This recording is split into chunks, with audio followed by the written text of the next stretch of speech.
Hi everyone and welcome to the Movies Summary channel. Today I would like to talk about the movie Invictus, a 2009 biographical sports film directed by Clint Eastwood and starring Morgan Freeman and Matt Damon.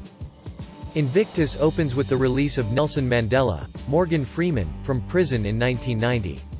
After being held for nearly 26 years on Robben Island for planning acts of sabotage against the South African state, Mandela's release also marks what soon becomes the end of apartheid in South Africa. A new election is held, which Mandela handily wins. For his oath, he gives a speech pledging to unite the people of South Africa.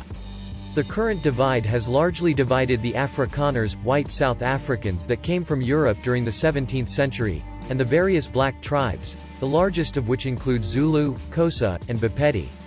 The effects of Mandela's victory give rise to jubilation for much of the black population of South Africa, while the white Afrikaners and Zulu begin to feel that they're losing the country.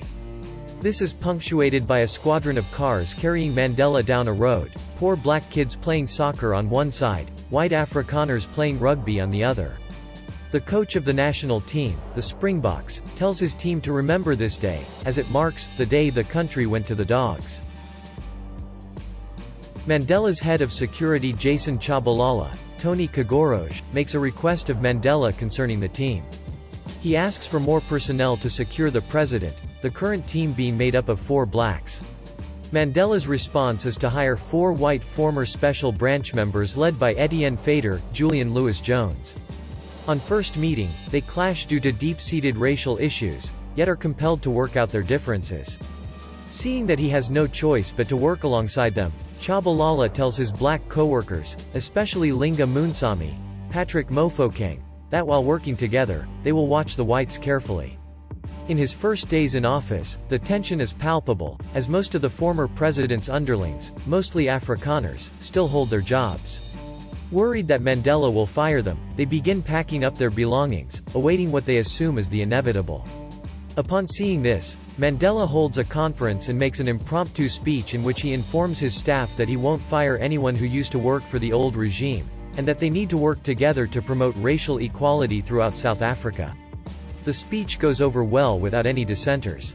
We are soon introduced to Francois Pienaar, Matt Damon, current captain of the South African Springboks rugby team, made up of whites save for one black member named Chester, who misses upcoming games due to a hamstring injury.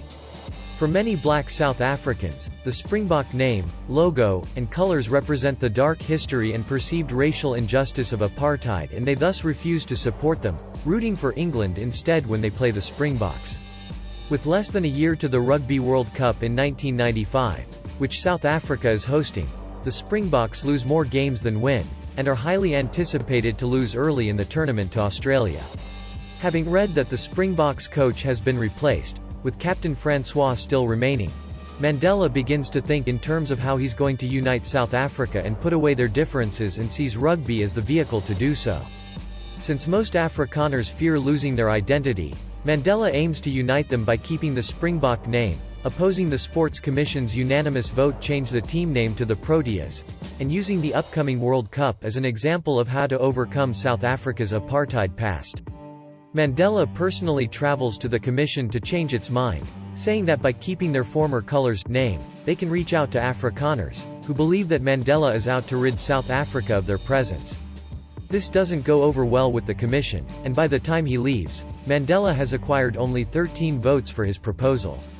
Still, he sees this as progress, as those votes were enough for him to keep the Springboks name. His assistant, Brenda Mazibuko, Adjoa Ando, disagrees with him, and wishes Mandela would concern himself with more important matters than rugby, a sentiment shared by others in the administration. Nonetheless, Mandela forges ahead with his own plans, which include inviting Francois to tea.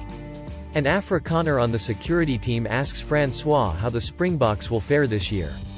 Despite Francois promising that they'll do their best, the Afrikaner decides that they have absolutely no chance and tells the rest of the team as much. Inside his office, Mandela talks to Francois about inspiration and how to motivate under extreme pressure. He mentions a poem that kept his spirits up while he was imprisoned, and Francois tells him he understands, mentioning a particular song the team sings before every match. While not directly asking Francois, Mandela implies that a win for their team in the Cup could have huge ramifications for South Africa by uniting Afrikaners and the other tribes that make up South Africa. In an attempt to convey Mandela's message, Francois gives his team copies of the South African national anthem, telling them that they shouldn't mumble through the words like they used to, but rather actually learn it and sing it properly.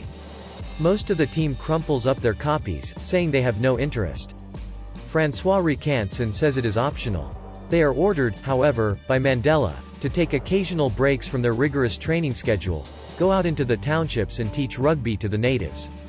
At first, Chester McNeil Hendricks, the team's only black player, is swarmed by the township kids, but soon the entire team is out there helping a new generation to learn rugby and instill national pride, regardless of ancestry. Francois reminds his team that life in the game implies change all the time and their team is no different. Mandela is found outside his home, unconscious. While his doctor orders complete bed rest to sustain his energy, Mary keeps his schedule open so that he can follow rugby. The tournament is soon underway and the Springboks surprise everyone by besting Australia. They continue to take morning runs, and as they win more games, their support by all South Africans continues to rise, and they continue to advance in the tournament. After a match, Francois proclaims that they need a break and they head to Robben Island, where Mandela was held. Standing inside Mandela's former cell, Francois is dismayed to see how small it is, barely covering his arm span, with a sheet on the ground to sleep on. Through voiceover, the poem Mandela mentioned to Francois earlier is recited while the team looks out over where prisoners broke rocks as part of their labor while imprisoned. The final day before the match finds the Springboks taking another early morning run. This time they are joined by both white and black South Africans cheering them on to victory. Before the match, the security team is nervous, as it will be the most exposed Mandela has been since taking office. Extra sharpshooters take up positions on adjacent roofs while the rest of security take posts inside the stadium. A 747 jet, whose captain, David Dukas, announces full responsibility for his actions to the co-captain, Grant Swanby, thus leading people to believe he might commit a terrorist attack, flies the jet low over the stadium, displaying the words, "Go Springboks," painted underneath. The crowd erupts in cheers.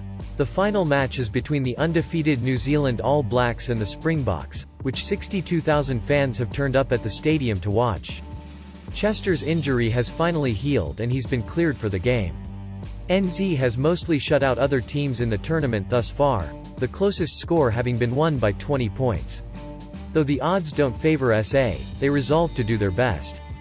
The game stays tied throughout and goes back and forth, South Africa mostly playing catch-up whenever NZ kicks a goal for 3 points. In the end, SA is able to edge out New Zealand by 3 points as the clock runs out. South Africa wins 15-12.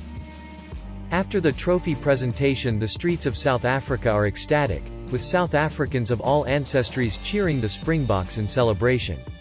Mandela's security team is seen trying to make its way through the crowd with little luck, but Mandela says that there is no need for them to rush. Their national pride, at least for the moment, seems to have been somewhat restored in the eyes of themselves, not to mention the rest of the world. The film ends with the final recitation of the poem, Invictus, which is Latin, meaning, unconquered. Out of the night that covers me, black is the pit from pole to pole, I thank whatever gods may be for my unconquerable soul. In the fell clutch of circumstance I have not winced nor cried aloud. Under the bludgeonings of chance my head is bloody, but unbowed.